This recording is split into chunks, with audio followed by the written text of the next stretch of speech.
Hello, gamers. This is me, Dennis McDonald, up here in the Dragon's Den with another installment of the Chronicles of the Dragon's Den. Yes. Uh, the Dragon's Den is a nexus of my studio, and it's a nexus of all kinds of things. It's not just crafting. We're also going to talk about gaming, and we're also going to talk about game designing and writing up here at the Dragon's Den. Well, in this installment, we're going to talk about the beginning, where it all began. We're going to talk about Dungeons and Dragons. Yes. What I got here is I pulled it off my game shelf. I've got a few artifacts on my game shelf from the early days. I don't have near enough the games that I used to have, but what I have here is something I picked up in probably about 1980, 81.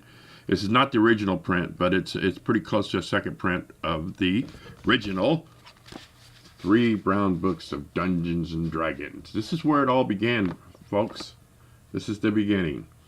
It's penned by Dave Arneson and Gary Gygax. Dave Arneson was the kind of like the thinker that put the game rules together, and Gary Gygax was the visionary that saw the potential of it all. So, as Gygax and Arneson are the authors of this. I never met Gary Gygax. I saw him several times at conventions, but I did meet Dave Arneson one time, and a little encounter at Gen Con in '91. And he dropped by, and we were running demonstrations of what then was Blood and Thunder game system, but later on became my Adventure Maximum game system.